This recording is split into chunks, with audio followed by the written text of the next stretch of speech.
Bienvenidos a una nueva edición de nuestro programa Sin Ambajes, el programa de entrevistas de contrainfo.com. Hoy tenemos un gusto realmente precioso que nos estamos dando, el de entrevistar nada más ni nada menos que a Adrián Salvucci, quien han sido, bueno, a lo largo de décadas, podría decir, en la Argentina y en toda Hispanoamérica, un faro en lo que respecta a temas de geopolítica y de poder mundial. Yo recuerdo ver sus programas en aquel momento en TLV1, haber seguido sus notas en RT, por ejemplo, y realmente Salvucci ha sido una persona que ha marcado en la Argentina y en Hispanoamérica varias generaciones con sus análisis, realmente con un enorme compromiso, ¿no? Todas las semanas recuerdo su programa y sigue en la actualidad, ¿no? En aquel momento lo hacía con Quique Romero, ahora también brindando herramientas de análisis conceptual que no son para nada usuales dentro de lo que es el mainstream del sistema de medios de comunicación. Desde contrainfo.com hemos intentado, si se quiere, continuar un poco esa línea desde el ámbito periodístico a través de infinidad de notas que hemos ido publicando desde 2016 en adelante. Y en uno de los últimos videos que hemos publicado en nuestro canal de YouTube, justamente tratábamos el tema de Patagonia, Argentina en peligro, ¿no? Que, bueno, revisando la bibliografía que había disponible con respecto a ese tema, me encuentro con una de las notas de Adrián, allá por el año, si mal no recuerdo, el año 2013 en RT, donde precisamente hablaba de lo mismo que estaba preparando para ese video que hicimos en nuestro canal de YouTube. Con lo cual se me despertó la necesidad de decir, bueno, ¿por qué no podríamos también entrevistar, así como han desfilado otras personalidades del análisis geopolítico en nuestro canal, al propio Adrián Salvucci? Así que lo hemos contactado. Él además también tiene escrito una gran cantidad de libros. Yo recuerdo especialmente El cerebro del mundo, del cual también he citado material en mi propio libro de próxima aparición. También Colonialismo Financiero Mundial, Vampiros y Buitres. Y actualmente ha presentado un libro sobre la Argentina y Palestina, ¿no? Las guerras sionistas, en este caso, cómo ha sido lamentablemente la experiencia de los palestinos en Medio Oriente con esta avanzada colonial del sionismo y lo que podría acaecer aquí en la Argentina si los planes con respecto a la Patagonia se llevaran y se concretaran, ¿no? Se llevaran adelante y se concretaran. Así que para mí es un gusto enorme poder recibir a Adrián Salvucci en nuestro canal de YouTube. Bienvenido, Adrián, y bueno, muchísimas gracias por darnos esta entrevista. Gracias por la invitación, Fausto. Un gusto estar acá, conversando contigo y gracias por esta breve síntesis que has hecho de algunas de las tareas que vengo haciendo desde hace ya muchos años, más de 30 por lo menos. Y sí, efectivamente, este último libro que he publicado, que es un libro breve, tendrá 100 páginas, creo que no llega a 100 páginas, que se llama Palestina y Argentina, dos blancos de guerra sionistas. Es el libro que creo que tiene más urgencia. Y digo urgencia porque en definitiva los demás libros que uno puede escribir, El cerebro del mundo, Colonialismo Financiero Mundial, son libros que yo los defino como libros sobre geopolítica, básicamente. Y la geopolítica, que mucha gente no entiende bien lo que es, pero yo sintetizo con un aspecto que es fundamental. La geopolítica siempre es a largo plazo, a muy largo plazo, no a 10, 15 años, sino a 4, 5 o más generaciones. De manera que le di este título al libro sobre un tema que me viene preocupando desde hace mucho tiempo. Como vos bien dijiste, escribí varios artículos, me acuerdo en RT, en Russia Today, hace como 12 años de esto, por la siguiente razón: uno de los fundadores, no es el único, pero el principal mentor o el principalmente conocido mentor de la ideología del sionismo, dejemos bien en claro, una cosa es el sionismo, otra cosa es el pueblo o la colectividad judía. Aquí en Argentina, por ejemplo, no todos los judíos son sionistas, conozco unos cuantos que no son sionistas. Y hay una palabra que creo que lo sintetiza muy bien, pensando en Joe Biden, que dijo que él era sionista, por más que formalmente es católico. No todo judío es sionista y no todo sionista es judío. Eso hay que tenerlo muy presente para no decir, son los judíos. No, no, no, son los sionistas. Y buena parte, los más poderosos sionistas, o muchos de los más poderosos, ni siquiera son judíos. Suelen ser evangélicos, sionistas evangélicos, por así decirlo.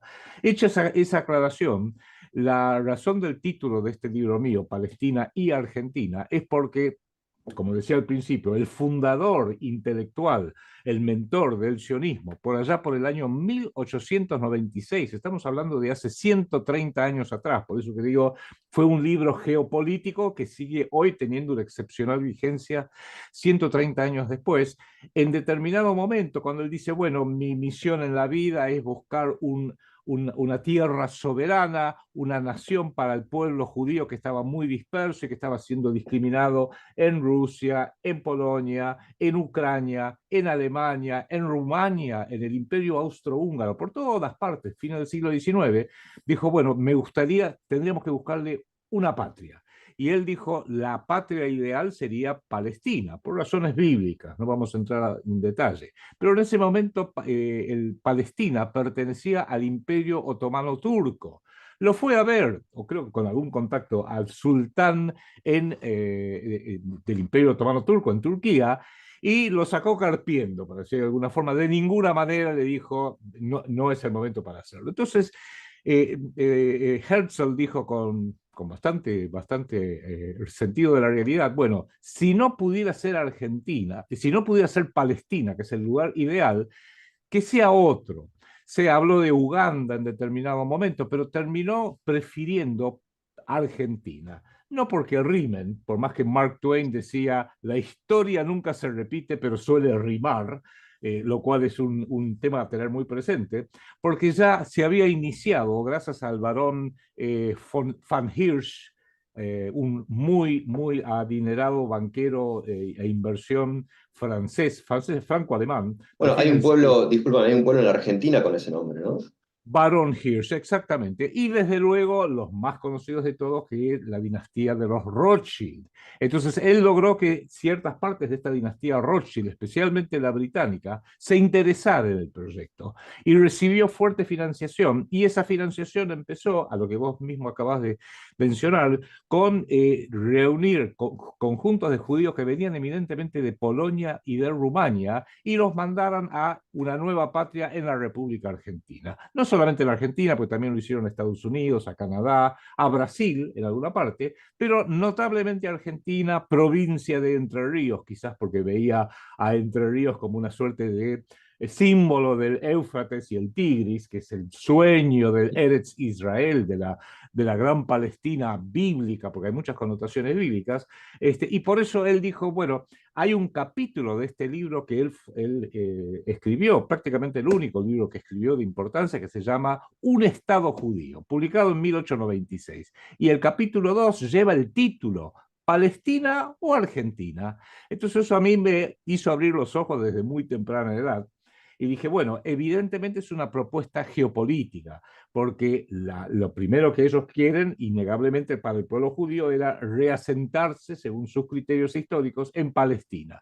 Pero si no lo podemos lograr, el propio Herzl que dijo, bueno, si no es Palestina, que sea Argentina. Y yo creo que hoy llegamos a un punto para ya incursionar en las últimas décadas, en el siglo XXI, donde ya la probabilidad hoy casi irreversible de que el Estado de Israel, que fue impuesto gracias a la geopolítica británica en primerísima instancia, fue impuesto gracias a el capital judío sionista, que le ha dado una enorme relevancia histórica, simbólica, gracias al poder económico que han reunido, gracias a que prácticamente se ha hecho una amplia propaganda de que la tierra de los judíos tiene que ser necesariamente Palestina, pero hoy por errores propios cometidos, el genocidio que estamos viendo en Palestina, creo que eso va a ser de difícil implementación en forma inmediata como ellos quisieran, por lo menos para poderlo mantener.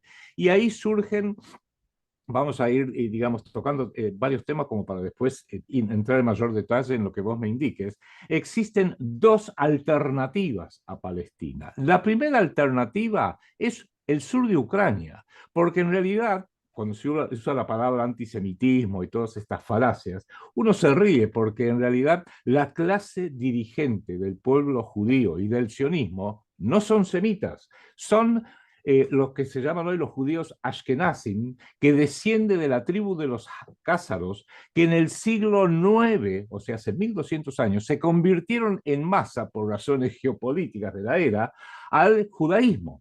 Que son los descendientes luego de los cásaros, pasaron en realidad del sur de Rusia, pasaron al sur de Ucrania pasaron a Polonia y de Polonia se asentaron en Alemania y en Alemania sí, tuvieron enorme éxito financiero. Vuelvo a insistir, el símbolo máximo es la dinastía de los Rothschild en Frankfurt am Main, junto con otros nombres que son muy conocidos de los judíos ashkenazim que han tenido y siguen teniendo enorme éxito en las finanzas. Los Warburg, los Schiff, Goldman, Sachs, que son todos apellidos básicamente de origen alemán. Volviendo a nuestra época, dijimos, bueno, evidentemente para poder aumentar sus números poblacionales y consolidar el Estado de Israel, que fue fundado gracias a la violencia tolerada por Gran Bretaña, permitida por Gran Bretaña y después tolerada en la post-Segunda Guerra Mundial, dijeron, hagamos el Estado de Israel en la actual Palestina y después creo yo que su primer objetivo es y veamos de tener una migración importante en el sur de Ucrania, que al fin y al cabo era la tierra de los cásaros de hace 900 años, 1200 años, perdón, y que en definitiva la mayoría de los judíos hoy en día, los más conocidos, descienden de los cásaros, por eso no son semitas, tienen tez muy blanca, suelen ser rubios o pelirrojos, ojos verdes, ojos azules, o sea, no tienen nada de sangre semita. Yo siempre uso un ejemplo porque es una mujer muy bella, Scarlett Johansson, que es hermosísima, una hermosísima mujer, que ella misma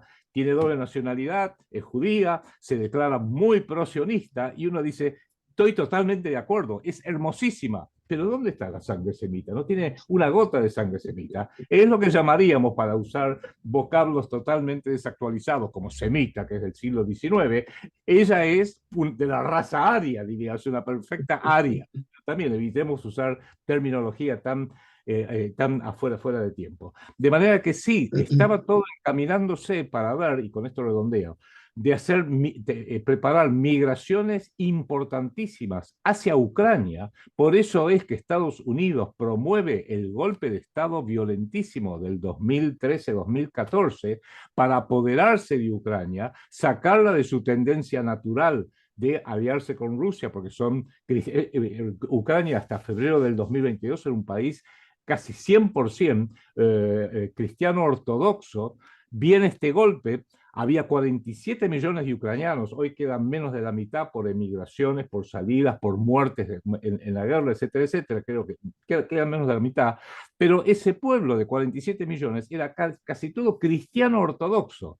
Judíos en Ucrania en ese momento representaban el 1% de la población. ¿Y cómo es que en una nación que apenas tenía el 1% de la población elige inmediatamente después del golpe dos presidentes judíos? Poroshenko en primera instancia y muy especialmente el actual cómico en funciones presidenciales que es Volodymyr Zelensky. Y Volodymyr Zelensky a su vez eligió dos primeros ministros que también son judíos. Entonces uno dice, qué raro, un país que prácticamente no tiene una población judía elige a sus máximos dirigentes que sean judíos. Pero se ha demorado porque lo que pensaron que iba a ser una trampa para Rusia con una rápida victoria militar no terminó siendo así. En el interín vino lo que vino en octubre del año pasado y creo que ahora se encuentran que todavía no está lista Ucrania para poder hacer uso de ella y la situación se les pone para que haya renovada urgencia en que sea la idea original de Teodoro Herzl, la República Argentina. Y ahí es donde me asusta ver que todo esto coincidió, que un político saliera prácticamente de la absoluta nada, salido de la nada, como es el señor Javier Milei, actual presidente de la Nación Argentina, con un apoyo irrestricto de una de las sectas más aguerridas, más poderosas y financieramente más activa, por así decirlo, que es la Chabad Lubavitch, de repente de la nada es catapultado impuesto, yo diría, como presidente de la Nación Argentina a través de los grandes medios de difusión, hoy es presidente de la Argentina y se declara de una forma absolutamente, gravemente irresponsable poner a Argentina del lado de Israel, olvidar que es un país católico, pequeño detalle que a veces hay que recordarlo, y es la situación que estamos ahora, con lo cual yo digo, lo que dijo Teodoro Herzl, Palestina o Argentina, título de mi libro. Hoy es Palestina y Argentina, porque ya vienen para acá y creo que esto en breve plazo, si no hay grandes cambios, puede significar arrastrar a la Argentina no solo a una guerra que no es la nuestra, ya en Medio Oriente, sino a tener que participar de esa guerra, sea enviando tropas allá o mucho peor, tener que hacer la guerra acá ante una tentativa de ocupación por distintos medios de los sionistas en la República Argentina. Bueno, vos fíjate, recién mencionabas el caso de Ucrania, que bueno, ahí era donde estaba la gran Casaria, ¿no? Y cómo a través de esta guerra lo que se está haciendo es despoblar ese territorio que es uno de los principales lugares del mundo en cuanto a producción de alimentos. Y lo mismo en la Argentina. Y si nos fijamos en el caso de la Patagonia, si bien en principio uno podría especular con distintas posibles guerras, lo que se ha venido haciendo a lo largo de estas últimas décadas es tratar de mantenerla lo más despoblada posible y generando conflictos en principio de baja intensidad, como puede ser los que hemos visto con estas agrupaciones pseudo-mapuches, con sede nada menos que en Bristol, ¿no? O sea, con una enorme relación en principio con la inteligencia británica, que lo que hace obviamente también es expulsar población, porque ¿quién va a querer ir ahora en este momento a asentarse, a comprar terrenos, a construir casas, a construir nuevos pueblos en un lugar que permanentemente se ve asediado por ataques a iglesias, ataques a campos, ataques a maquinaria agrícola, ataques a distintos tipos de vehículos, ni hablar lo que está ocurriendo en Chile con directamente asesinatos? Venimos de, ¿no?, 4 carabineros muertos, asesinados por un ataque terrorista, con lo cual es muy sencillo armar un poco este rompecabezas y ver cómo se van moviendo las piezas. Ahora, a mí me gustaría expandirnos hacia el ámbito global, ¿no? Porque cuando uno analiza, y vos esto lo has explorado muy bien en tus libros y en tus distintas disertaciones, cuando uno analiza cómo se va conformando la política mundial, especialmente en lo que respecta al siglo XX y ahora al siglo XXI, lo que se nota es una tendencia a la construcción de una gobernanza mundial, ¿no? Lo que estamos es una construcción paso a paso, de manera sistemática, de un gobierno mundial. Esto se lo puede ver como inmediatamente luego de la Primera Guerra Mundial surge la Sociedad de Naciones, como un prototipo de ello, con la excusa de asegurar la paz. Obviamente es falso, porque esto al poco tiempo nuevamente hubo una Segunda Guerra Mundial, y cuando esa Segunda Guerra Mundial termina, surge las Naciones Unidas. Nuevamente un prototipo aún más acabado. Si uno analiza la política de nuestras distintas naciones, lo que podemos ver es que ya están prácticamente todos los estados nacionales intervenidos por las Naciones Unidas. Los ministerios de salud, esto lo decimos siempre, los ministerios de salud de cada país están intervenidos por la Organización Mundial de la Salud, la OMS.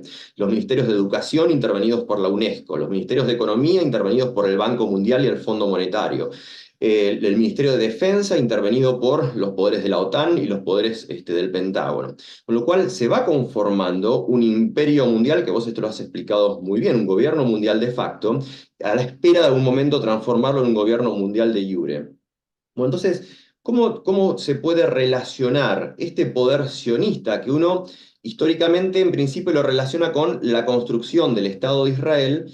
Pero para muchas personas que no se han abocado a estudiar en profundidad este tema, dicen, bueno, pero ¿cómo paso del Estado de Israel, que es un Estado minúsculo en Medio Oriente, a una gobernanza mundial?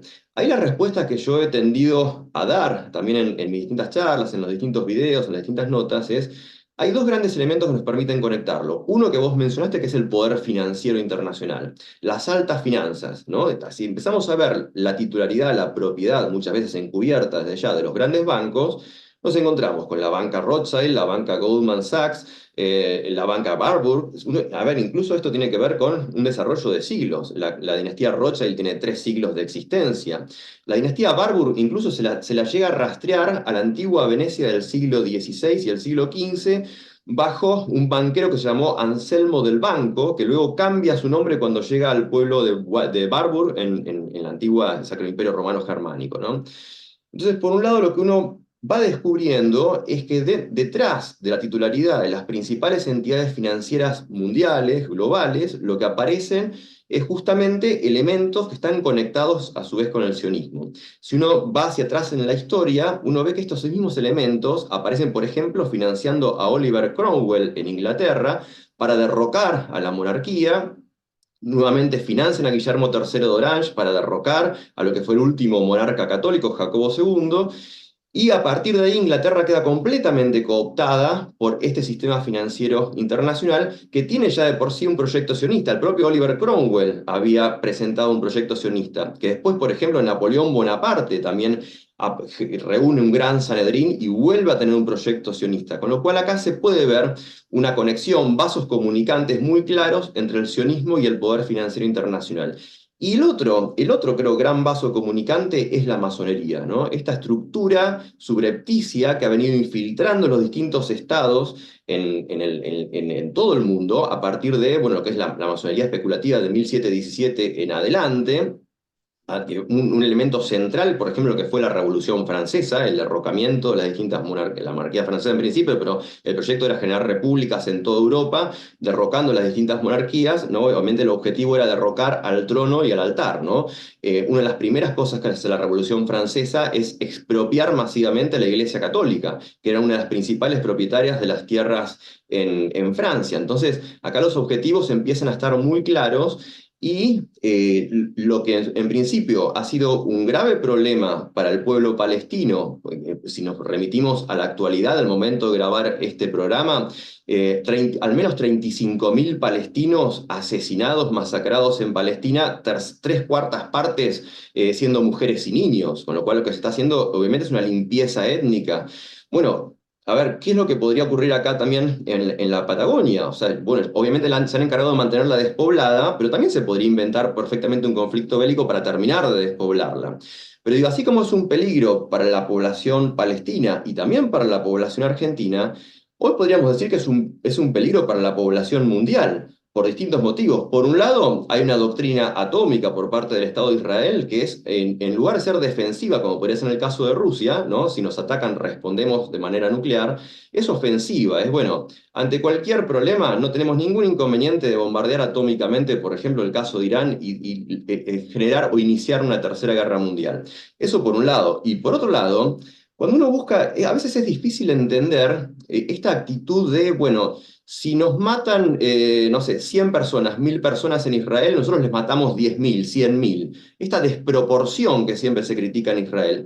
Y cuando uno intenta comprender por qué, yo, a ver, pude encontrar, si se quiere, una explicación en las palabras, justamente hoy nombraste a la organización Yavad Lubavitch, en quien fue uno de sus máximos exponentes, el rabino, el Rebbe Schneerson, ¿no? Una de las cosas que dice en uno de sus textos que han sido silenciados, que no han sido traducidos al castellano, pero que existen en el original en hebreo, y que han sido publicados por dos profesores muy respetados en Israel, que son Israel Shahak y Morton Mesbinsky, en un libro que se llama Jewish Fundamentalism in Israel.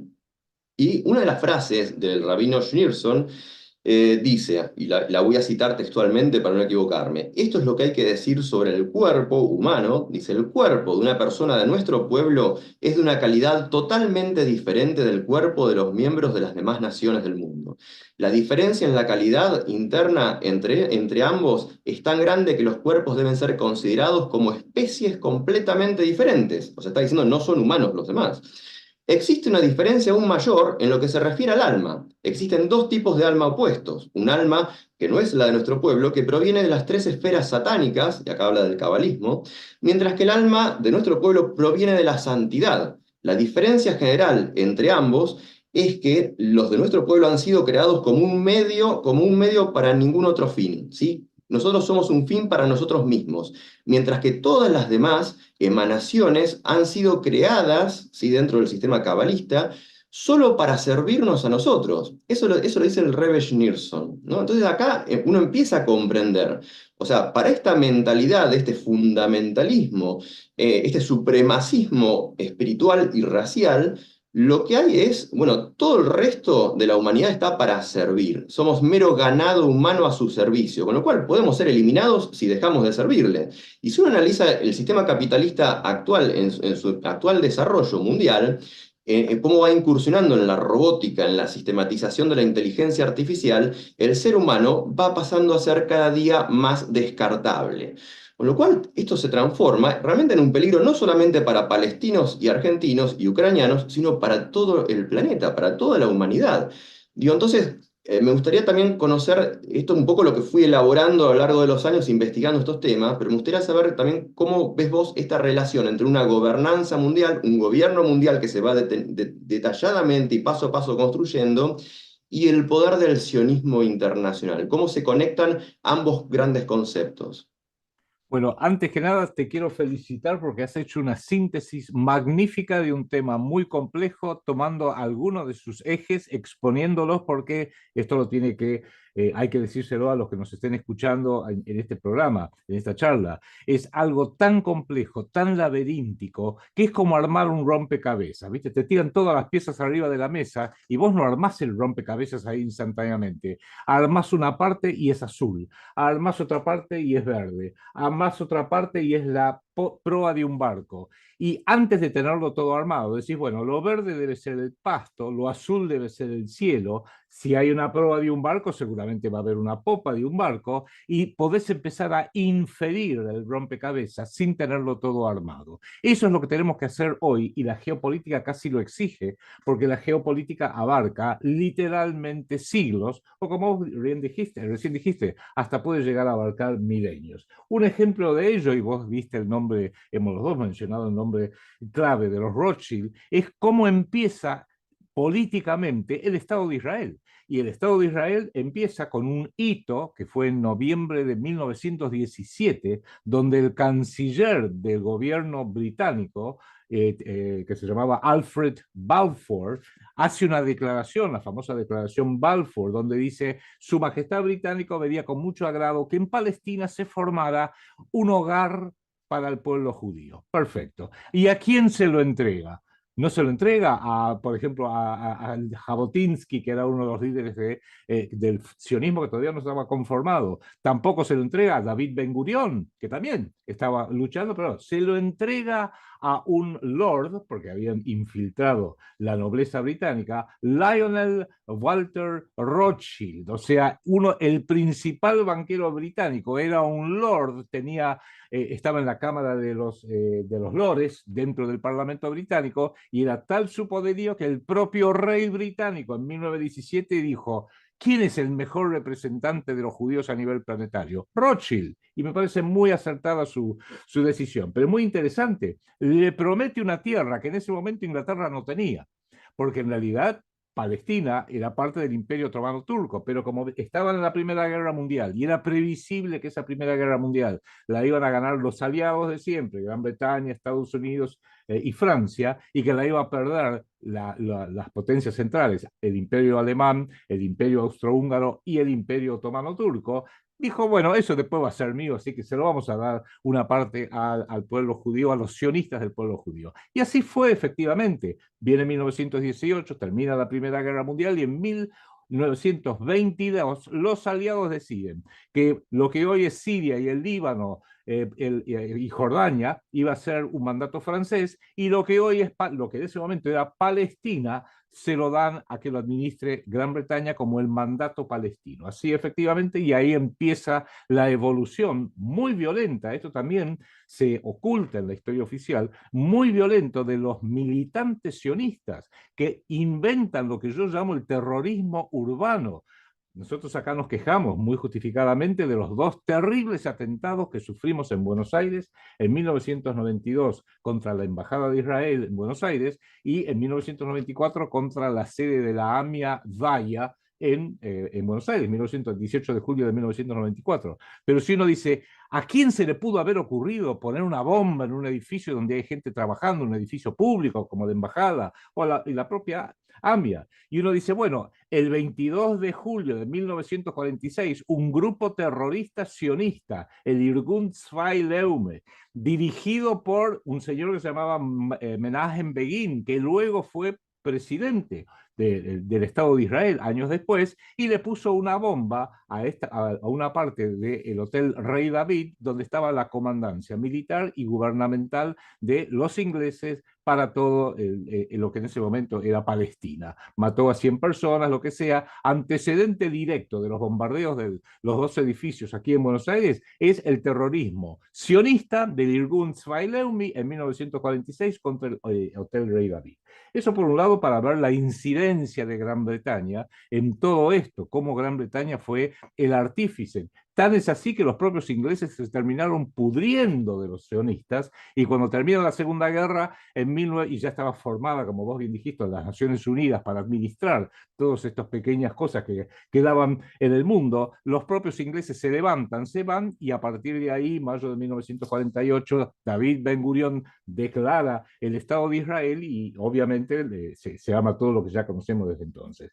Esto es importante decirlo porque el otro punto que vos estás diciendo que también es muy importante y es que lo que estamos viendo a nivel con los tiempos geopolíticos, insiste, yo escribí un libro hace 30 años que se llama El cerebro del mundo, de la globalización al gobierno mundial, es que se está yendo hacia un gobierno mundial. Y yo hasta me tomé el atrevimiento de darle una fecha, cuando se declaró el verdadero gobierno mundial. Y yo tengo dos fechas que son creación mía, son arbitrarias. La Tercera Guerra Mundial realmente empezó el 11 de septiembre del 2001. Dejémoslo eso un tema aparte porque no viene a la charla de hoy.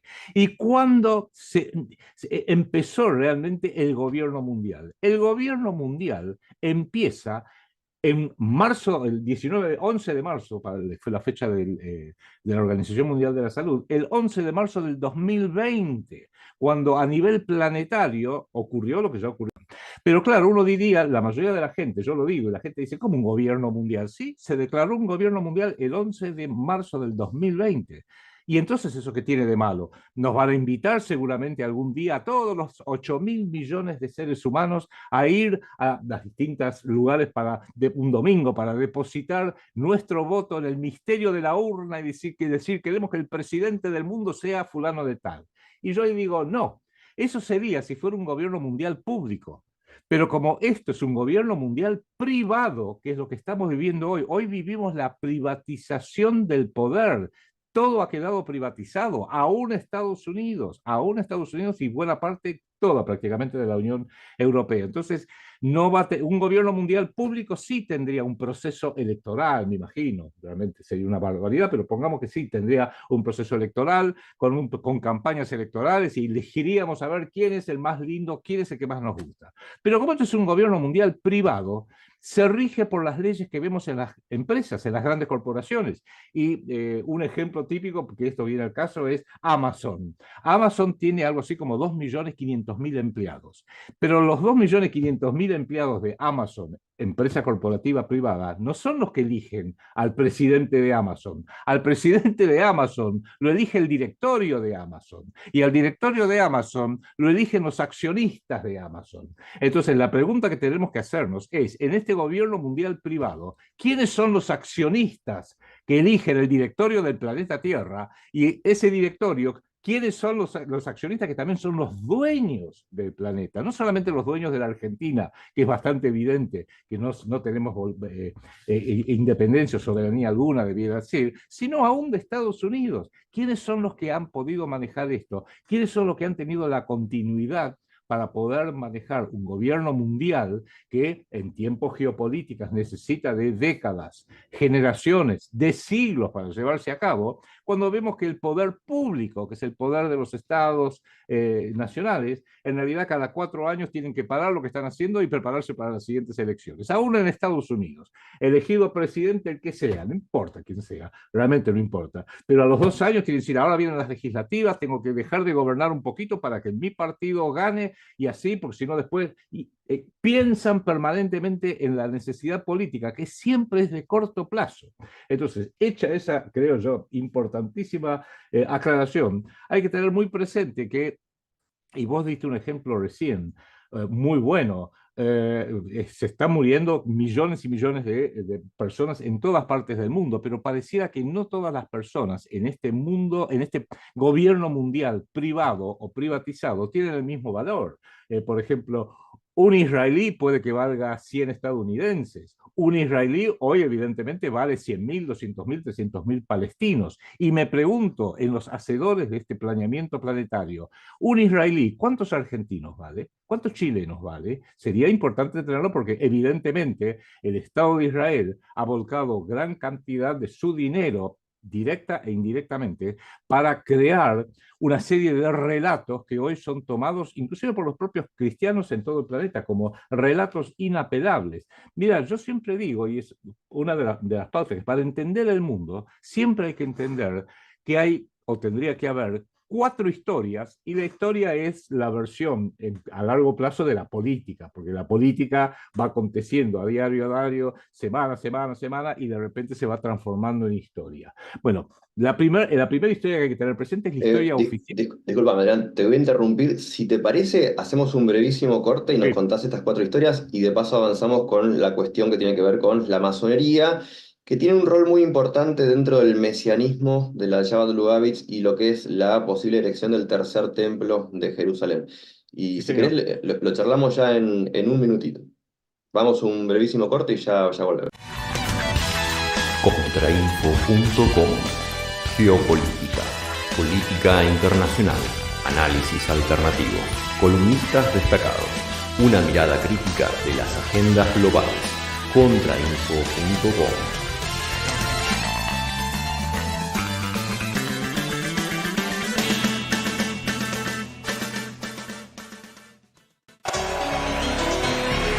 Contraagenda, informes especiales sobre los temas profundos que son ocultados por los grandes medios. Contraagenda, por el canal de YouTube y Odyssey de Contrainfo.com.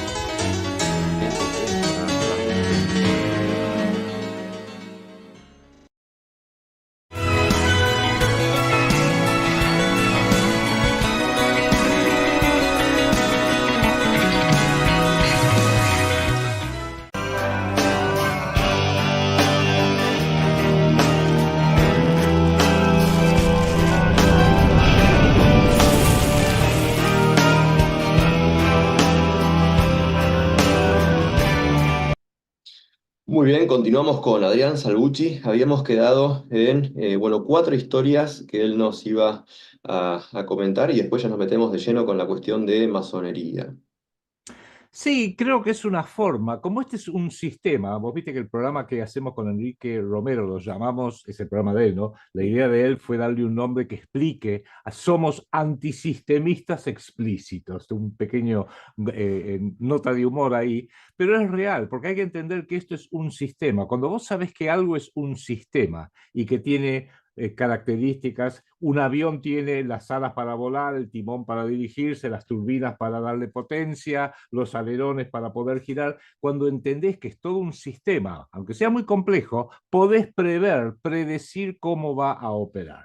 Y por eso acá esto es muy importante saber, que el sistema político, cuando lo transformás en la historia, sea la historia de los últimos 10 años, 100 años, 1000 años, si querés, empezás a ver que tiene ciertas características, que es muy importante saber que existen. Primera característica de lo que es la historia, que podríamos decir también de la política. Está la historia oficial. ¿Qué es la historia oficial? La historia de los ganadores. La historia oficial de la Segunda Guerra Mundial es la historia de Gran Bretaña, Estados Unidos y la ex Unión Soviética, que son los buenos, versus la historia de los demás, que eran todos malos.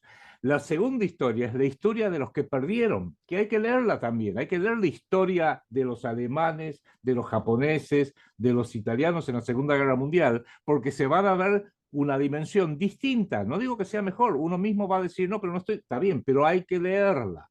La tercera historia es lo que nosotros llamamos la historia desocultada. Hay muchas cosas que se han ocultado terriblemente, por ejemplo, en la fundación del sionismo. Un ejemplo de ocultamiento. Estaba todo bien en Israel, todo perfectamente bien, hasta que el 7 de octubre del 2023, estos animales palestinos de Hamas decidieron hacer un ataque terrible con una serie de mentiras, por supuesto, violaron mujeres, le prendieron fuego a mujeres, le cortaron las cabezas a los bebés, cosas que ellos mismos han tenido que terminar desmintiendo, pero uno dice, bueno, desocultemos todo lo que está ocultado, oculto, y empecemos a ver una historia distinta. Y cuando uno escucha la historia de los ganadores, la historia de los perdedores y los factores claves que han quedado ocultos y uno los revela o los desenmascara, la cuarta historia es la que uno hace pensando con el cerebro propio y no pensando con el cerebro ni de CNN ni de Fox News, ni de los kirchneristas ni de los macristas. Es la decisión que toma una persona soberana, porque los individuos soberanos son el factor fundamental, son los ladrillos fundamentales para siquiera pretender tener una nación soberana.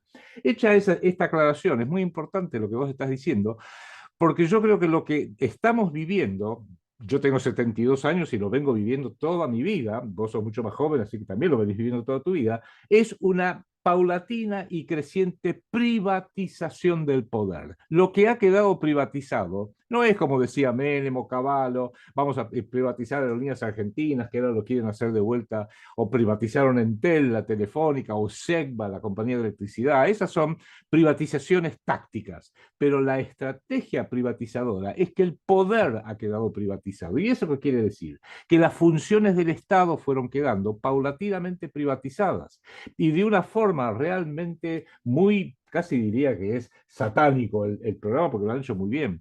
Como hay que diferenciar entre lo público y lo privado, hay que tener siempre presente cuál es el factor clave del poder público y cuál es el factor clave del poder privado. El factor clave del poder público es que hace esto porque hay una ley, un decreto, lo que sea, una resolución que te obliga. Tenés que manejar por la derecha. Y si vos decís, no, pero yo no quiero manejar por la derecha, yo vengo de vivir en Japón o en Inglaterra y quiero manejar por la izquierda, te van a parar y si insistís te van a meter preso, porque el poder público tiene poder coercitivo. Tenés que pagar impuestos. No, no quiero, tenés que pagar impuestos. Y si no los pagás, te meten preso hasta que paguen los impuestos. Perfecto. Y uno diría, ¿y cuál es entonces el factor clave del poder privado? Porque si yo quiero comprar un Chevrolet, por más que no le guste a Ford que yo voy a comprar un Chevrolet, no me puede obligar Ford a arrancarme de la concesionaria Chevrolet y llevarme a la concesionaria Ford a comprar un Ford. No, yo elijo y elegí comprar un Chevrolet y no un Ford, o viceversa, lo que sea. Entonces, el poder privado, aún de las corporaciones más poderosas, no te puede obligar. Y la palabra clave la dio en Argentina en marzo del 2016 el presidente del World Jewish Congress, del Congreso Mundial Judío, un señor que es multibillonario, no podía ser de otra forma, que se llama Ronald Lauder, el CEO y presidente de las perfumerías Lauder, que lo dijo delante del presidente Macri, que recién asumía, 2016, marzo del 2016, delante de su gabinete, delante de invitados de primera línea, porque hicieron su cumbre del Congreso Mundial Judío en Buenos Aires, en 2016, dijo: les voy a explicar algo. Nosotros hemos llegado muy lejos, hoy somos muy poderosos, no tenemos miedo, nada. Y ¿cuál es la clave de nuestra inserción tan poderosa a nivel planetario? Que tenemos influencia tremenda. Y a mí me abrió los ojos porque dijo, lo acaba de develar perfectamente. La base del poder privado no es coercitivo, es influencia tremenda para convencerte, para no dejarte otra alternativa que hacer lo que quieren que hagas los dueños de las grandes corporaciones, los dueños del capital, etc. O sea, financieramente te tienen una influencia tan grande que te ves obligado a hacerlo, salvo que no quieras tener un trabajo o quieras hacer una cosa distinta. Aplicado a la política, el mejor anticuerpo a todo esto es la soberanía mental, verlo, darte cuenta que el sistema opera así y tenés que obedecer las medidas de poder público, los estados nacionales, con la policía, con los ejércitos, etcétera, pero tenés que resistir la influencia tremenda, como lo llamó el presidente del Congreso Mundial Judío aquí en Buenos Aires, Argentina, hace 8 años, que es la influencia tremenda. Eso implica realmente un factor clave que nos permite empezar a ver cómo funciona todo esto y empezar ahí sí a entender cuál es la función del think tank, el banco de cerebro. Mi libro El cerebro del mundo se concentraba en lo que en ese momento, hace 25 años, eran los principales think tanks.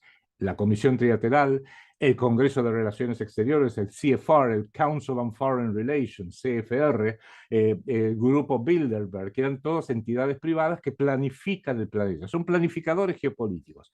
Pero en el interín, especialmente desde el golpe de Estado planetario del 11 de marzo del 2020, surgió otro transitoriamente. No olvidemos que el poder privado justamente es muy flexible, puede ir haciendo las cosas según la conveniencia del momento. Por alguna razón, que creo que es bastante evidente, decidieron que a partir del 11 de marzo del 2020, cuando se declaró la pandemia planetaria, decidieron que el think tank que tenía que hacerse cargo de administrar el planeta Tierra, lo conocemos como el Foro Económico Mundial. Y el Foro Económico Mundial, su principal función, y te lo dicen abiertamente, es administrar lo que llama la coordinación público-privado. Y uno dice, ah, qué lindo, van a coordinarse lo público y lo privado. Hasta tal punto que en junio del 2019, en julio de 2019, las Naciones Unidas, la Organización de las Naciones Unidas, a cargo del secretario general Antonio Guterres, firma un acuerdo con el Foro Económico Mundial, Klaus Schwab, que es el acuerdo entre una entidad multilateral pública, la ONU, y una entidad privada, que es el Foro Económico Mundial, para ir llevando adelante, promoviendo, imponiendo la Agenda 2030. Y a partir de ahí se empieza a entender, porque la Agenda del 2030, y lo dice el propio Klaus Schwab, que es un alemán realmente bocón, tendría que cerrar el pico más de lo que lo hace, dice, en determinado momento, él dijo en una de sus principales reuniones, han salido de acá del Foro Económico Mundial grandes líderes a quienes nosotros hemos capacitado. Menciona a Tony Blair de Gran Bretaña, a Cameron, David Cameron, primer ministro de Gran Bretaña, al presidente Nicolas Sarkozy de Francia, al actual presidente Emmanuel Macron, a Angela Merkel de Rusia, a Vladimir Putin, cuidado con esto, a Vladimir Putin, hace 20 y pico de años,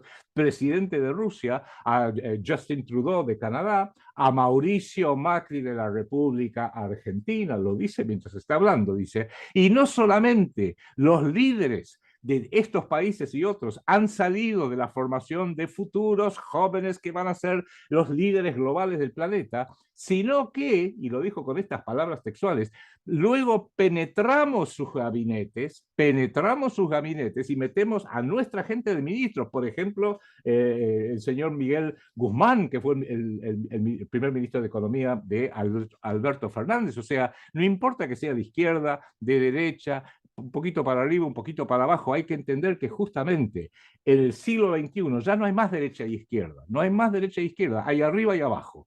Un arriba muy chiquito de gente sumamente poderosa y una vasta mayoría en esta pirámide muy complejamente articulada de los que estamos abajo, los que trabajamos, los que nos puede ir mejor o nos puede ir peor. Y hay una parte que ya directamente ni vale la pena darles de comer, como lo llama Yuval Harari, que es un judío israelí, mentor y filósofo, por así decirlo, del Foro Económico Mundial, elegido por el propio Klaus Schwab, que dice, y va a haber siempre sobre los 8.000 millones de personas unos 4.000 que no sirven para nada, useless people, useless eaters, como lo llamaba David Rockefeller, gente que come y no sirve para nada. Y cuando le preguntan, ¿y qué hacemos con esa gente? Y bueno, algunos sirven para barrer la calle o para ir a la guerra, para hacer algunas cosas, y los tendremos que controlar con juegos de computadoras y drogas. Así nomás te lo dice. Por lo menos acepto y aplaudo que me lo digas sin anestesia. Yo acabo de meter en mi canal en YouTube, que se llama Adrián Salgucci, un video que se llama El fin de la humanidad, que es Yuval Harari, hizo una selección de menos de una hora, explicando por qué ahora vamos hacia un mundo transhumano, hacia el transhumanismo, y que en realidad la gente que sirve es la que se va a integrar voluntariamente dentro del sistema fantástico administrado por lo público y lo privado, según los conceptos del Foro Económico Mundial. Y los que ahora sí no sirven para nada, que se mueran. Entonces eso le da una lógica muy distinta ahora a las guerras, a las hambrunas, a los que están tirados por las calles totalmente drogados, y no me refiero tanto a Rosario, me refiero a Los Ángeles, a Chicago, a Nueva York y a Washington en Estados Unidos, o a Gran Bretaña también, y ahí empezamos a ver cómo están administrando un complejísimo sistema, sabiendo que, y con esto redondeo, que la propia complejidad del sistema es tal, y lo mantienen artificialmente así, como para que la vasta mayoría de la gente no lo pueda ver. El mejor sistema es el sistema que es invisible, el sistema que vos no entendés. Es como, qué sé yo, de repente prendo y apago la luz. Bueno, sí, entiendo una parte chiquita de este sistema, que es hago clic para arriba, prende, clic para abajo, pero el sistema en sí, ¿y de dónde viene la electricidad? Y viene, mira, del Chocón, ¿cómo del Chocón? O de Yacyretá, ¿cómo de Yacyretá? No puedo, si no entiendo cómo es un sistema, una red eléctrica, no tengo la más remota idea de lo que está hablando. Ni hablemos cuando estamos dentro de un avión, no tenemos la más remota idea de nada.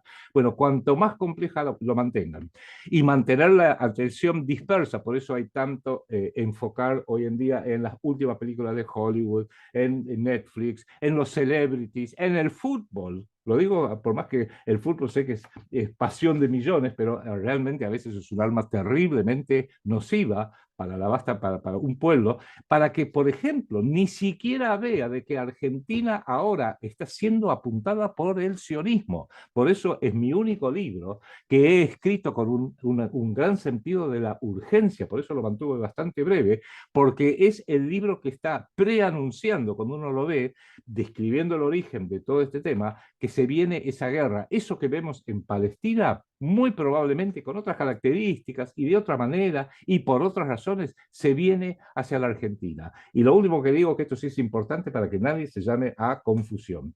Cuando hablamos del judaísmo en general, tenemos que distinguir 4 categorías distintas. Categoría número 1, el pueblo judío, la colectividad judía. En Argentina, la colectividad, como dicen ellos mismos, que tengamos presente en todo el planeta, y estas son cifras del Estado de Israel y de las principales organizaciones sionistas internacionales que he volcado en mi libro.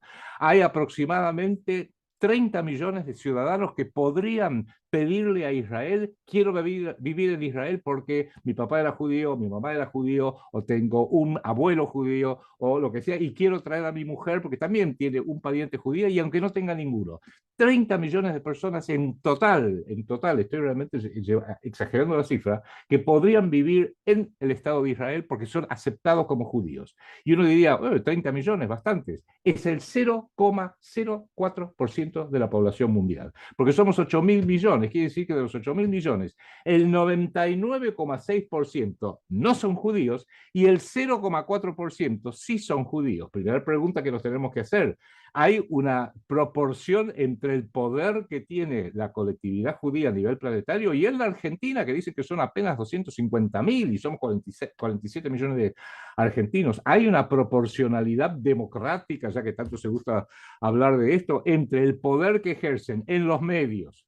Tenemos periodistas que para hablar de Israel ponen la banderita de Israel en su propio escritorio mientras nos dan las noticias, en las finanzas, en todo lo que estamos viendo, en los partidos políticos, en la financiación de las campañas que permiten que un desequilibrado psíquico como Javier Milei termine usurpando, porque es así, usurpando en la Casa Rosada. ¿Hay proporcionalidad? Yo creo que no. Segunda categoría, claramente es la religión judía. ¿Qué pasa allá de que, esto yo sé que no es el tema para hablar, pero la religión judía tiene unas características, no es evangélica. O sea, nunca nadie te va a golpear en la puerta un domingo para decir te queremos convertir al judaísmo, como hacen muchas sectas protestantes que te llaman, te golpean el timbre, los testigos de Jehová, lo que sea, porque te queremos convertir a la palabra del Señor. Jamás un rabino te va a venir a parar por la calle para decir te quiero convertir, con lo cual es una religión no intrusiva, con lo cual segunda categoría, la religión no hay ningún problema. La colectividad, como vimos recién, hay de todo, hay sionistas, hay no sionistas. Neutro, nada que agregar al respecto. Tercer categoría, el sionismo ideológico, que es un peligro planetario. El sionismo empezó con Theodor Herzl a fines del siglo XIX como un movimiento básicamente de izquierdas, básicamente ateo. El propio Herzl no lo hacía por la religión, lo hacía por la colectividad judía que estaba dispersa por toda Europa, en Rusia, en Polonia, en Alemania. No tenía una connotación fuerte religiosa. Pero luego de la Segunda Guerra Mundial y luego de la Guerra de los 6 Días en 1967, el sionismo migró hacia la derecha y hoy hacia la extrema derecha, donde tenemos la Chabad Lubavitch, que tiene una importancia enorme. Hay un video donde el Rebbe Menachem Mendel Schneerson, que murió en 1994, en 1991 habrá sido, cuando todavía no había llegado a, a ser primer ministro, Netanyahu lo recibe en su sede en Brooklyn, porque jamás, increíble, el Rebbe Schneerson jamás visitó Israel, lo recibe a un muy, muy joven Benjamín Netanyahu, que se había sido electo al Knesset, al Parlamento israelí por primera vez, y le dice, usted va a llegar muy lejos. Es más, usted va a ser el último presidente de Israel. ¿Cómo? Perdón, primer ministro de Israel. ¿Cómo el último primer ministro de Israel? Sí, porque usted, pues dice que tenía capacidades proféticas, le va a entregar Israel al Mesías, al Moshiach, como lo llaman ellos, y ellos lo llamarán el Mesías, yo como católico lo llamo el anticristo, porque ellos están esperando el anticristo. Y lo queda mirando Netanyahu y le dice, tenés que hacer esto, tenés que hacer lo otro. Finalmente muere en 1994 el Rebbe Schneerson y en 1997-98 es elegido primer ministro de Israel, Benjamín Netanyahu, y parecía que, bueno, va a ver cuánto dura. Hace 20 y pico de años que es primer ministro, hasta el día de hoy, con las consecuencias visibles por todos, con lo cual lo ha asumido como algo realmente fanático, y los que lo apoyan a él, ya los hemos visto, son absolutos fanáticos. Y la cuarta categoría es la más obvia, el Estado de Israel, que yo soy anti-Estado de Israel, pero a mí no me afecta directamente el Estado de Israel. Pobre los palestinos, que como vos bien dijiste, 35.000 muertos y ahora volvieron a entrar, no tienen ningún problema. Es más, lo que más querrían es que hubiera 100.000 muertos o 1.000.000 de muertos. El ministro de la herencia judía del actual gobierno, un señor que se llama Amihai Eliyahu, dijo por radio en Israel, una de las soluciones sería detonar una bomba atómica táctica sobre la franja de Gaza y así vaporizamos a todos los palestinos. Total, el propio Netanyahu dice, son animales por las razones Amalek, como lo llaman ellos, el pueblo enemigo de Dios. Y terminan diciéndote que en definitiva, hoy el verdadero título de los sionistas sobre la tierra palestina es porque, no por la declaración Balfour, no por las Naciones Unidas, creo que se nota que les interesa tres pepinos, sino porque Dios se lo prometió. Entonces, cuando yo te digo, mira, esto es así porque a mí me lo dijo Dios, y te quedo mirando, vos decís, ¿qué hago con este loco? ¿Le corto? Le discuto o lo mando al diablo? Pero si este loco encima tengo bombas atómicas, estoy cometiendo un genocidio contra un pueblo totalmente desarmado, estoy cometiendo las aberraciones más grandes, me llama Estados Unidos, el presidente de Estados Unidos dice, che, trata de tener un poquito más cuidado, y lo mando a freír churros. Me dice las Naciones Unidas, terminada, y no le doy bolilla, me dice la Corte Penal Internacional, los vamos a hacer arrestar a todos ustedes y los vamos a meter presos. Se enoja, hace unas declaraciones realmente incendiarias y dice, a mí no me manda nadie. Entonces la pregunta es, si no lo manda Estados Unidos, no lo manda la ONU, no lo manda la Corte Penal Internacional, la conclusión es terrible.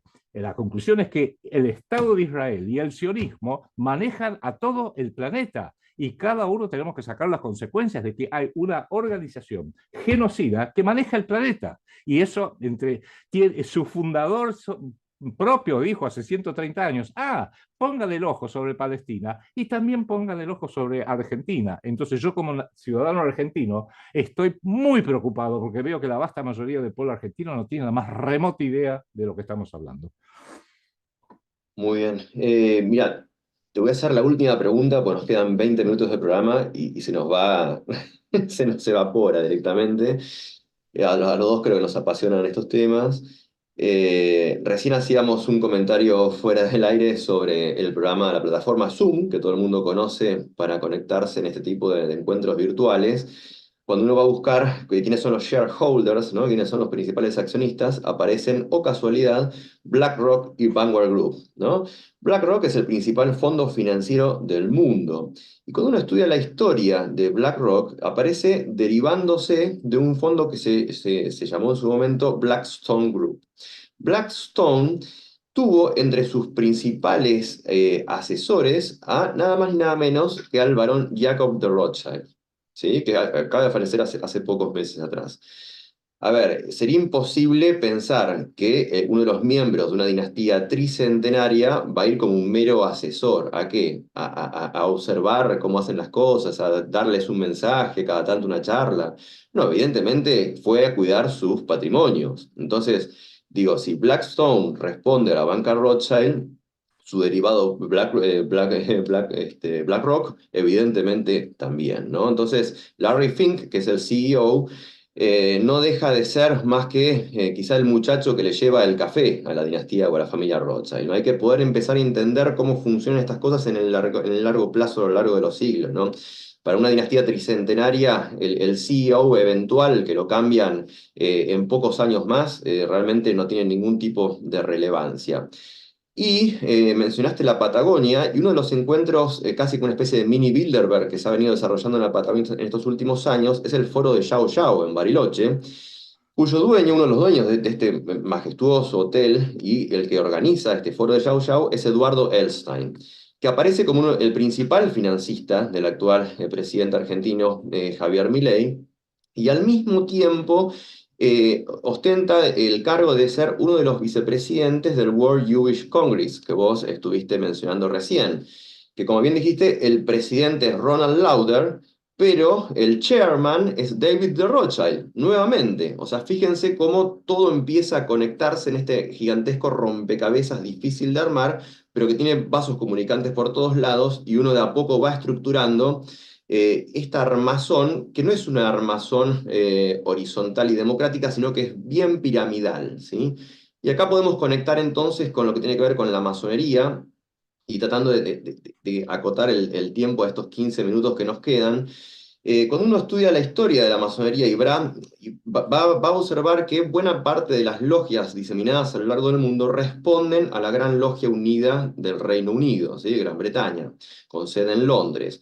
Cuando uno observa imágenes de esta Gran Logia Unida de Inglaterra, lo que va a ver en su cúpula, que sería uno de los lugares más importantes, donde uno despliega las imágenes más importantes para esa organización, aparece una cita.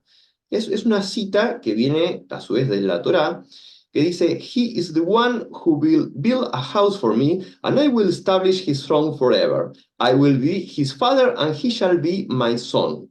Sí, si lo traducimos, dice: "Él me edificará una casa y yo afirmaré su trono para siempre", que es la profecía de Natán, que aparece, esto lo pueden chequear en 1 Crónicas 17:2, en el libro de las Crónicas.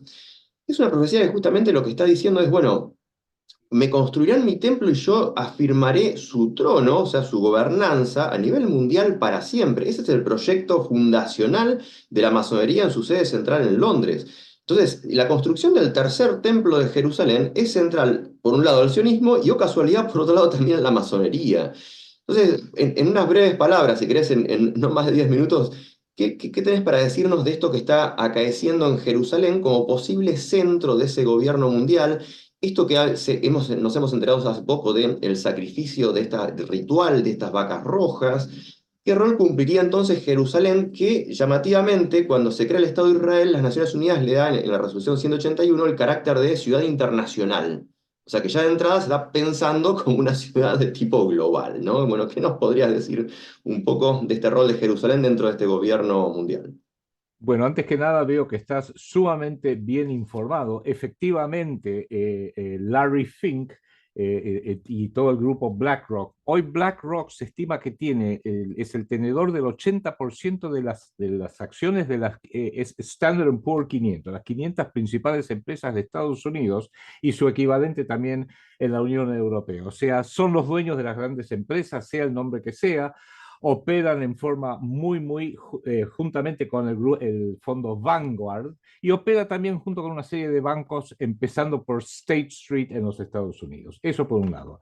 Lo llama BlackRock el fondo porque el presidente durante varias décadas del Consejo de Relaciones Exteriores, del CFR, era un señor que se llamaba Peter Peterson, también miembro de la tribu, como digo, por así decirlo, y tenía una empresa, fundó una empresa que se llamaba Blackstone. Interesante porque es casi el mismo nombre, piedra negra o roca negra es básicamente lo mismo. Pareciera que tienen una predilección por lo negro, por las piedras negras, pero no importa, no lleguemos a eso necesariamente. Claramente estamos hablando de la masonería, es una parte integral de todo este sistema. El sistema de poder británico, la masonería es una parte integral desde hace siglos, no desde esa década, desde hace siglos, y como vos bien dijiste, en 1717 se unen las 4 logias británicas y forman la Gran Logia inglesa, que acaba de cumplir 300 años, grandes festividades que hicieron en el Albert Hall de Londres en el 2017, marcando los 300 años de la masonería, que opera, es parte de todo este sistema integral, tanto político, o sea, lo público, como privado, o sea, lo empresario. Por eso es bien sabido que el que pertenece a la masonería le van a ayudar a ser miembro de la corporación tal, va a ser el presidente o el chief executive officer de tal empresa, o puede llegar a ser ministro, o puede llegar a ser presidente o primer ministro, o por qué no, porque la masonería opera tanto con el poder público y el poder privado. La masonería viene haciendo en forma estratégica esta coordinación entre lo público y lo privado, que ahora desde el 2030 el Foro Económico Mundial sin anestesia te dice nosotros somos los coordinadores de lo público y lo privado, pero ya que estamos haciendo este programa con las cámaras, entendámoslo, no es público-privado como muestro ahora. Público cada vez tiene menos poder y privado cada vez tiene más poder. Esa ha sido la estrategia a lo largo de décadas, quizás de siglos. Que lo público cada vez tenga menos poder y por ende es más permeable a ser influido poderosamente por el poder privado, y el poder privado cada vez tiene más poder, pero no lo dice abiertamente, porque el poder privado sabe que necesita del poder público para ordenarte la vida. Si no nos hubieran dicho, quédate en casa, vos dices, yo no me quedo un carajo en casa, pero te dice, no, quédate en casa porque si no la policía, y en este país es un ejemplo típico, policía federal, gendarmería, policía de la prefectura, policías municipales, toda nuestra policía, todas las fuerzas policiales de la República Argentina, durante casi un año se transformaron en una gran policía penitenciaria. ¿Por qué? Porque desde lo privado le dijeron a todos los presidentes, la policía a partir de ahora es penitenciaria, que nadie salga, que se vacunen, que haga eso, que se pongan el barbijo, metiendo miedo. Esa es la guerra psicológica. Y ahí es donde creo que vale la pena, en los pocos minutos que nos quedan. Yo lo menciono lo siguiente y lo que digo lo digo bajo mi responsabilidad.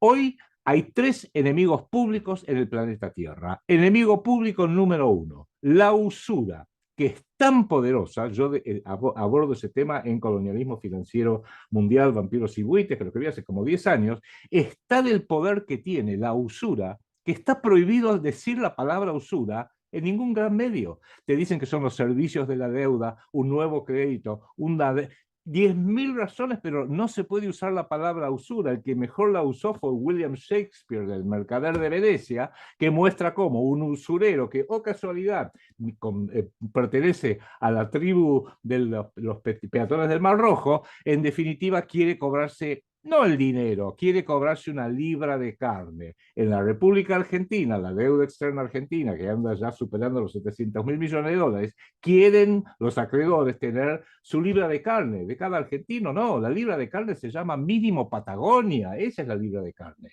Los argentinos están ahí, somos intrusos que tienen que tratar de irse cuanto antes. Entonces, entendamos, la usura es el enemigo público número 1. El enemigo público número 2 es la guerra psicológica urdida no solamente desde los colegios, que empieza ahí, en los colegios, en las universidades, etcétera, sino en los grandes medios, sean de izquierda, sean de derecha, sean de centro, estén donde estén.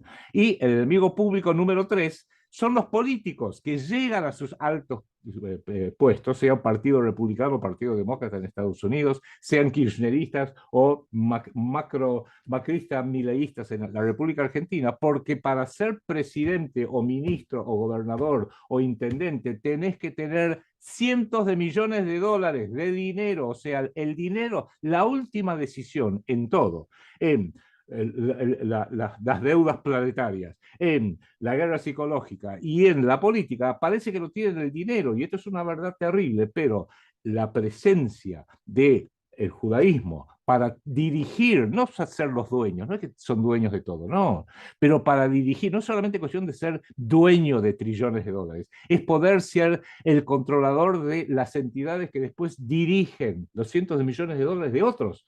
La Reserva Federal, el Banco Central Europeo, el Fondo Monetario Internacional, el Banco Mundial, todos los entes públicos, privados, mixtos, etcétera, que son los que canalizan el capitalismo, que por ejemplo dicen, Milei sería fantástico, Milei es un genio, pero no se te ocurra ningún otro porque este otro es de la ultraderecha o de la derecha, no me gusta, es nacionalista. La palabra nacionalista para esta gente es lo peor que hay, porque si vos querés tener un gobierno mundial, querido Fausto, ¿qué es lo único que no podés tolerar? Que haya estados soberanos. Entonces, hoy están abocados a destruir el Estado soberano de los Estados Unidos de Norteamérica, a quienes no defiendo, pero sepamos lo que es lo que está ocurriendo. Cuando vemos todo esto, empezamos a entender cuál es que la incidencia del sionismo militante hoy es la principal parte y la principal característica que tenemos que ver. Y la Chabad Lubavitch, para no pasarlo por alto, es parte de este esquema, porque la Chabad Lubavitch, que hoy tiene 4.500 sedes en todo el mundo, que tiene fuertes connotaciones religiosas, aunque algunas son extrañas, porque hace apenas 4 semanas vimos cómo en su sede central, en Crown Heights, en Brooklyn, en la ciudad de Nueva York, salieron rabinos jasídicos de los túneles que habían hecho ilegales y se vieron que había sillas altas de niños, había colchones manchados, supongo, de sangre, pero eran todos colchones chiquitos y uno diría, qué extraños rituales puede ser que se lleven ahí, porque en definitiva, no es algo religioso, es algo satánico. Tenemos que empezar a entenderlo y no te lo van a decir abiertamente. Y cuando redondeo con el señor presidente Javier Milei, no solamente tiene el apoyo total de la Chabad Lubavitch, que lo acaba de nombrar embajador de la luz en Miami, Estados Unidos, sino que la financiación de la campaña anterior y actual de Javier Milei la ha dado Eduardo Elstein, que el 5 de junio del 2005, el diario La Nación, fue un domingo ese día, hizo un apartado especial con la foto de Eduardo Elstein, llamándolo el dueño de la tierra, porque era y hoy sigue siendo el mayor terrateniente de la nación argentina. Así empezaron en Palestina, comprando tierras, y así están haciendo también en Ucrania. Sepámoslo, esto por lo menos tengámoslo presente. Otro gran financiador, el grupo Wertheim, que también son judíos de la derecha, por así decirlo, jasídica, de Chabad Lubavitch. Entendamos que tenemos que empezar a entender, a desentrañar qué son estas organizaciones, cuáles son sus pretensiones, y eso es difícil, con esto termino, porque como toda esta planificación no es para el no es como piensan nuestros políticos, es para el lunes que viene, no es para el mes que viene, no, es una planificación de hace siglos. Y el plan original, no solo de Teodoro Herzl de 1896, sino también de León Pinsker, que era un sionista anterior, de los años 1860, 1870, eran planes a largo plazo, a un siglo y medio, a 2 siglos, ¿por qué no? Y hoy una parte de ese plan, que es el Argentina del capítulo Palestina o Argentina, lo están activando y dijeron, bueno, empecemos poniendo un presidente judío a cargo del país, y en un país que es católico o por lo menos cristiano, es increíble que ya todos estamos totalmente familiarizados con los señores con largas barbas, con los rituales de ellos, con el Hanukkah y no sé cuántas cosas más, y yo digo, ¿podrán mostrar una cruz cada tanto? Es más, en Estados Unidos acaban de decir que el Nuevo Testamento es antisemita, así que pronto vamos a ver en Estados Unidos que hablar de nuestro Señor Jesucristo, que hablaba de la sinagoga de Satanás, es antisemita esto. Entonces, claramente están cobrando un poder excesivo porque lo hacen de una forma compleja, lenta, gradual, con cierto gradualismo, y dentro de un sistema que la vasta mayoría de la gente todavía no lo entiende, y no es culpa de la gente, es culpa de que los grandes medios, que están dominados por estos señores que ponen la bandera de Israel cuando nos dan las noticias, hay demasiados en comparación con la población que tenemos, no informan, dan datos, pero no informan cómo funciona el sistema. Yo te puedo decir, un avión vuela, y te lo digo una y otra vez, un avión vuela, pero vamos a decir, está bien, pero ¿cómo hace para volar? ¿Me podés explicar? Ah, no, sí, ¿me podés explicar para qué sirven las alas, el timón, el tren de aterrizaje, las turbinas, para que yo empiece a entender de qué se trata? Porque si no, no entiendo nada. Hoy necesitan grandes poblaciones que no entiendan nada para poder seguir operando sin que nadie los moleste. Bueno, muchísimas gracias entonces, Adrián, por habernos brindado este intercambio, esta entrevista. Bueno, cuando te referís al satanismo de las élites, el propio Vladimir Putin se ha referido de esa manera, ¿no? Así que si querés, en otra ocasión han quedado muchísimos temas para seguir hablando. En otro encuentro podemos profundizar en este tema, ¿no? El satanismo de las élites. Eso es un buen tema para profundizarlo en un próximo encuentro. Yo te agradezco muchísimo el tiempo que nos has dispensado. Y te agradezco por toda tu obra, realmente por todo lo que has hecho a lo largo de estos años. Creo que has sido un maestro para muchas generaciones. Invito a la gente que conozca, quienes aún no lo han hecho, al canal de YouTube de Adrián Salvucci, lo buscan así, Adrián Salvucci, y también que visiten su página web que es salvucci.com, donde van a poder incluso adquirir algunos de sus libros. Vamos a estar pasando, por supuesto, su email para que se puedan contactar con él y que puedan adquirir este último libro que ha publicado, así como los otros en su versión digital, porque entiendo que están agotados en su versión impresa. Y bueno, nos hemos quedado lamentablemente sin tiempo. Ha sido un costo enorme, se nos ha volado el tiempo. Ha sido un gusto y un enorme placer poder intercambiar estas palabras y haber podido entrevistar entonces a Adrián en nuestro canal. Te mando un abrazo enorme, Adrián, y a seguir en la lucha, ¿no? A seguir combatiendo contra esta élite plutocrática que lamentablemente a lo largo de los siglos ha venido desarmando nuestra civilización, desarmando nuestra cultura, corrompiendo nuestros valores, y creo que es nuestro deber moral, nuestro deber ético, darle el buen combate. Así es, te agradezco enormemente la invitación, quedo totalmente a tu disposición para continuarlo sobre los temas que vos determines en el momento que vos lo determines y te mando un gran abrazo a vos y a toda tu audiencia. Bueno, muchísimas gracias, Adrián, y los invito a todos entonces a compartir este material, a compartir este video en sus redes sociales, a difundirlo, a multiplicarlo y a que nos sigas acompañando, que te suscribas a nuestro canal. Nos estamos viendo muy pronto. Chao.